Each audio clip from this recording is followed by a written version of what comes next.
العالمین والصلاة والسلام علی رسولہ محمد وآلہ واصحابہ اجمعین اما بعد فاعوذ باللہ من الشیطان الرجیم بسم اللہ الرحمن الرحیم۔ میرے بھائی السلام علیکم ورحمۃ اللہ وبرکاتہ۔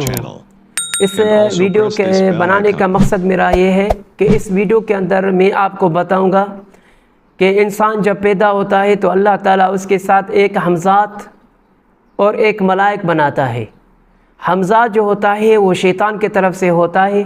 جو انسان کے دل کے اندر وسوسہ ڈالتا ہے اور برائی کا حکم کرتا ہے،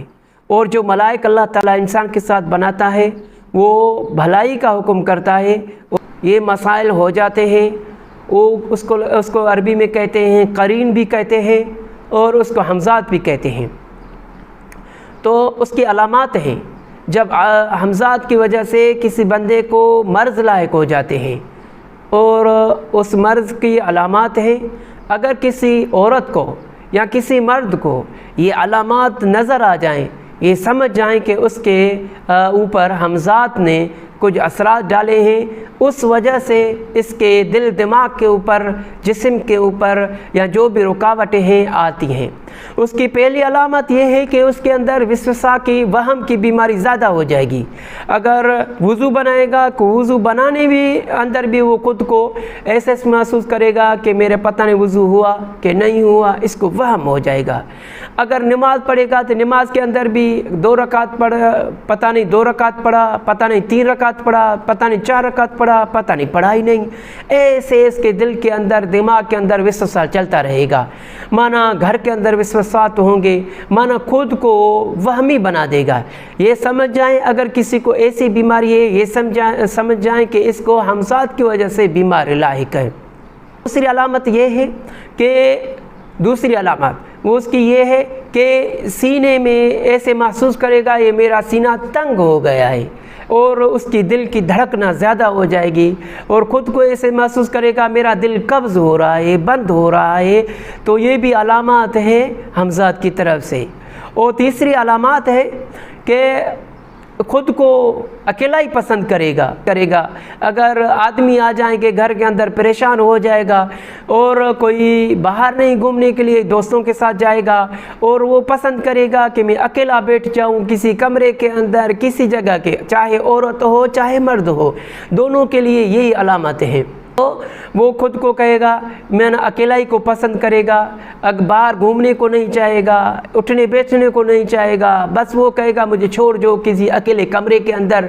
اکیلا چھوڑ دو، زیادہ آدمیوں سے نہیں بات کرے گا، گھر والوں سے نہیں بات کرے گا۔ سمجھ جائیں تو اس کو یہ بھی مرض ہو گیا ہے۔ اور اس کے بعد علامات ہے کہ نیند کے اندر ایسے دیکھے گا کہ میرے سامنے آئینہ پڑا ہوا ہے، اور کالا سا آئینہ ہے وہ ہے آئینہ لیکن کالا سا ہے، میں اس کے سامنے کھڑا ہوں، تو یہ سمجھ جائیں کہ یہ بھی حمزات کی وجہ سے اس کے اوپر اثرات ہوتے ہیں۔ اور اس کے بعد جو دوسرا ہے کہ خود کو ایسے محسوس کرے گا کہ ہر دن اس کا جی چاہے گا، دماغ کے اندر بات ہوگی کہ میں رونا شروع کر دے گا، یا اس کو جی چاہے گا کہ میں روں، بس اس کو کوئی نہ تکلیف ہوگی، نہ کسی نے اس کو کچھ کہا ہوگا، نہ بس دل میں ایسے کہے گا کہ میری دل کہہ رہی ہے کہ میں روں، آواز کے ساتھ روں۔ مانا یہ بھی علامات ہیں حمزات کی وجہ سے۔ اور دوسری علامات یہ ہے کہ یہ خود کو احساس کرے گا کہ میں ابھی مر جاؤں گا، میں ابھی مرنے کے قریب ہوں، میں مر جاؤں گا، ابھی مرنے والا ہوں، یہ میری اولاد مر جائے گی۔ یہ سمجھ جائیں کہ حمزات کی وجہ سے اس کے اوپر یہ مرض لاحق ہو گیا ہے۔ جو میں نے آپ کو بتایا، اگر کوئی عورت ہو تو وہ کبھی آئینے کے سامنے جب سنگار کرتی ہے یا آئینے کے سامنے کچھ بھی کرتی ہے تو وہ خود کو، چاہے مرد ہو چاہے عورت ہو، جب آئینے کے سامنے آتی ہے تو خود کو ایسے محسوس کر رہی ہے جیسے میں بری ہوں، میں اچھی نہیں ہوں، میں اچھا نہیں ہوں، میں برا ہوں، یہ خود کو ایسے محسوس کرے گا۔ اگر کوئی عورت ہو آئینے کے سامنے آ جائے گی، سنگار کرے گی، کچھ بھی خوشبو لگائے گی کہ اس کے آئینے کے جیسے سامنے آ جائے گی تو اس کی آنکھیں لال ہو جائیں گی، یہ سمجھ جائیں کہ اس کے اوپر حمزات کا بڑا حملہ ہے۔ اور اس کے بعد ये थी अलामात, जो बंदा या जो बंदी, जो औरत हो चाहे मर्द हो, जो अलामात मैंने बताई हैं, अगर किसी में ये पाई जाती हैं तो ये समझ जाएं कि उसके ऊपर हमज़ात ने कुछ किया है। इस वजह से इसके विश्वासात या एहसासातुल मौत या दूसरे जो भी मैंने इसके अलामात बताए हैं, ये समझ जाएं कि मेरे ऊपर इसके जो है ना ज़ोर है। उसका अभी मैं आपको इलाज भी बताऊँगा। उसका इलाज ये है, आप वो बंदे को वज़ू बना लो। वज़ू बनाने के बाद एक बोतल होना चाहिए, छोटा सा बोतल पानी का होना चाहिए। और उसके बाद ये मेरा वीडियो अगर कोई कुरान पढ़ना जानता है तो ये जो मैं तिलावत कर रहा हूँ, जो मैं वो अच्छी तरीके से खुद भी याद करके खुद के ऊपर खुद पढ़े तो बेहतरीन है। अगर वो नहीं पढ़ सकता है, नहीं जानता है, तो उसके पहले खुद वज़ू बनाना है और आधा बोतल पानी का अपने साथ रखना है। उसके बाद जो है ना सर के ऊपर, सीने के ऊपर हाथ रखना है, पानी उसके सामने होना चाहिए। जो मैं अभी पढ़ रहा हूँ ये 7 मरतबा सुने। 7 मरतबा सुनने के बाद ये पानी वो सारा दिन पीना भी है और आधा गिलास उठा के किसी बाल्टी में डाल के खुद को किसी महफूज जगह पे, जैसे वो पानी किसी नाली में गंदे जगह पे नहीं बह जाए, तो उस पानी को दूसरी जगह पे फेंकना है और वो खुद को गुस्ल करना है उस पढ़ाई वाले पानी से। ये 7 दिन तक इसको करना पड़ेगा। 7 दिन ये पानी पढ़ना पड़ेगा। 7 दिन जो है ना ये पढ़ाई मेरी सुननी पड़ेगी। इंशाअल्लाह ताला जो मैं ये इस विश्वास या जो भी इसको बीमारी लायक हो जाएगी, इंशाअल्लाह ताला अल्लाह के हुक्म से ख़त्म हो जाएगी। तो अभी प्लीज़ मेरे चैनल को सब्सक्राइब करो। अभी मैं जो पढ़ रहा हूँ वो अच्छी तरीके से आप सुनो और जो तरतीब मैंने बताई है उस पर अमल करो। अल्लाह आपको शफ़ा कामिला आजिल अता फरमाएगा। अऊज़ु बिल्लाहि मिनश शैतानिर रजीम, बिस्मिल्लाहिर रहमानिर रहीम। अल्हम्दुलिल्लाहि रब्बिल आलमीन, अर्रहमानिर रहीम, मालिक यौमिद्दीन, इय्याका नअबुदु व इय्याका नस्तईन, इहदिनस सिरातल मुस्तकीम, सिरातल लज़ीना अनअमता अलैहिम, गैरिल मग़दूबि अलैहिम वलद्दाल्लीन,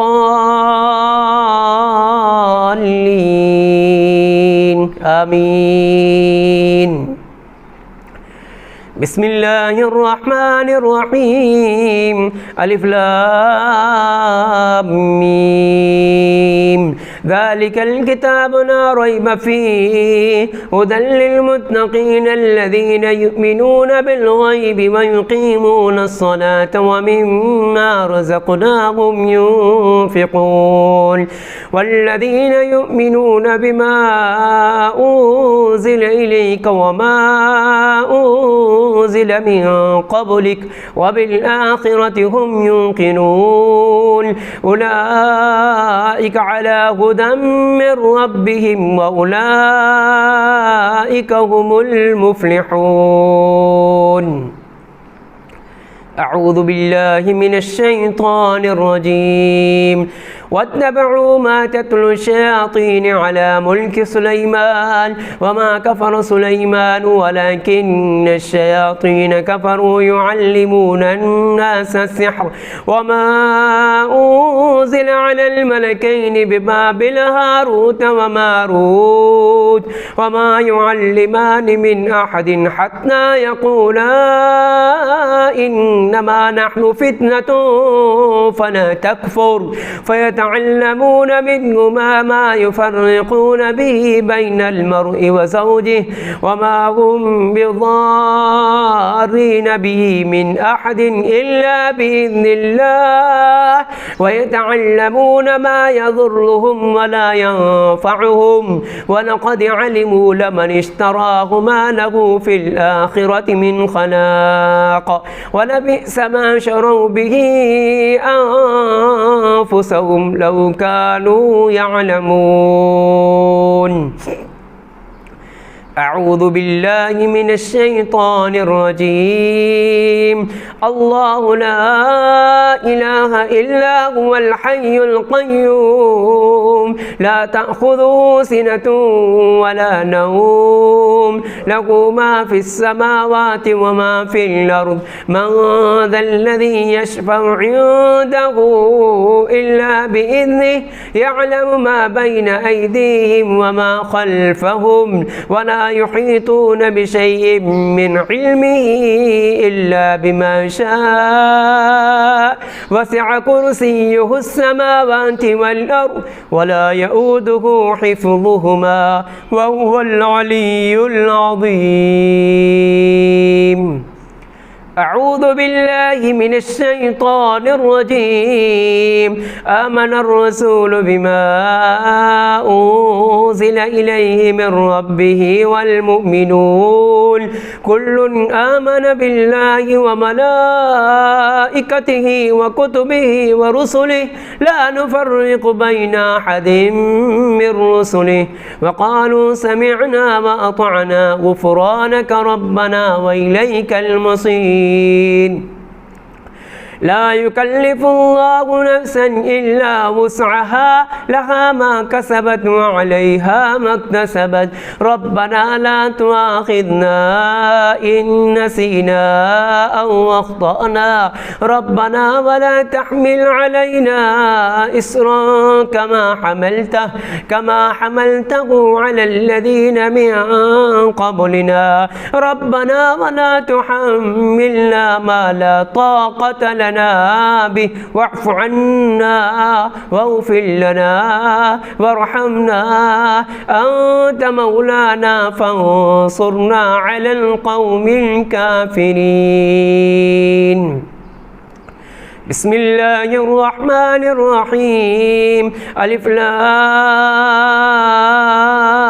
ميم الله لا إله إلا هو الحي القيوم نزل عليك الكتاب بالحق مصدقا لما بين يديه وأنزل التوراة والإنجيل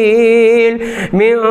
قبل هدى للناس وأنزل الفرقان إن الذين كفروا بآيات الله لهم عذاب شديد والله عزيز ذو انتقام إن الله لا يخفى عليه شيء في الأرض ولا في السماء هو الذي يصوركم في الأرحام كيف يشاء لا إله إلا هو العزيز الحكيم.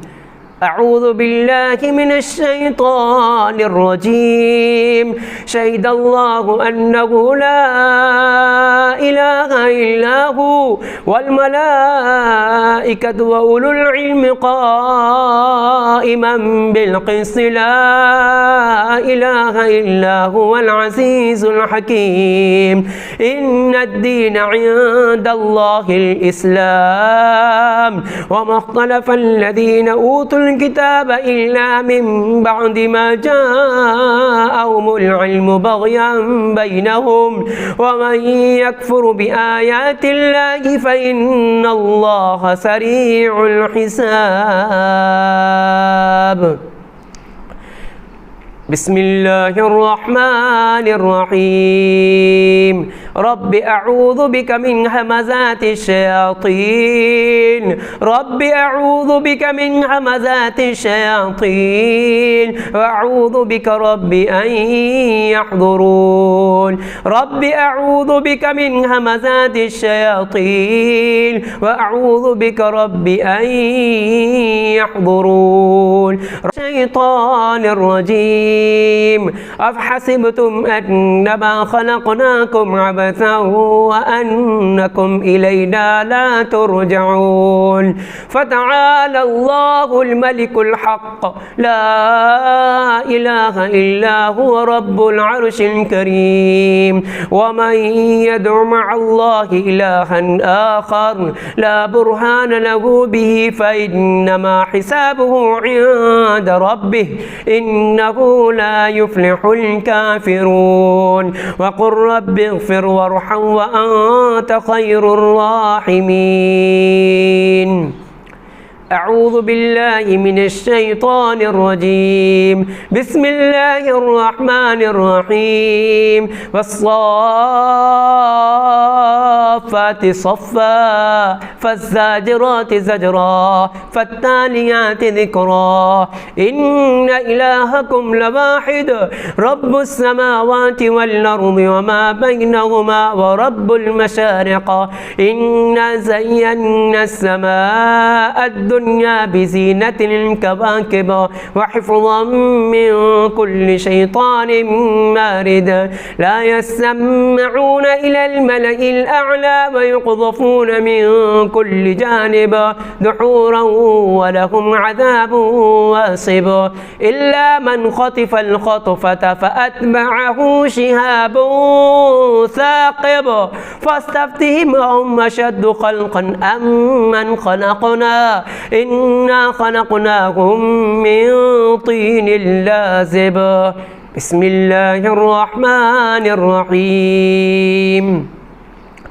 لو أنزلنا هذا القرآن على جبل لرأيته خاشعا متصدعا من خشية الله وتلك الأمثال نضربها للناس لعلهم يتفكرون هو الله الذي لا إله إلا هو عالم الغيب والشهادة هو الرحمن الرحيم بسم الله الرحمن الرحيم قل يا أيها الكافرون لا أعبد ما تعبدون ولا أنتم عابدون ما أعبد ولا أنا عابد ما عبدتم ولا أنتم عابدون ما أعبد لكم دينكم ولي دين بسم الله الرحمن الرحيم قل هو الله أحد الله الصمد لم يلد ولم يولد ولم يكن له كفوا أحد بسم الله الرحمن الرحيم قل أعوذ برب الفلق من شر ما خلق ومن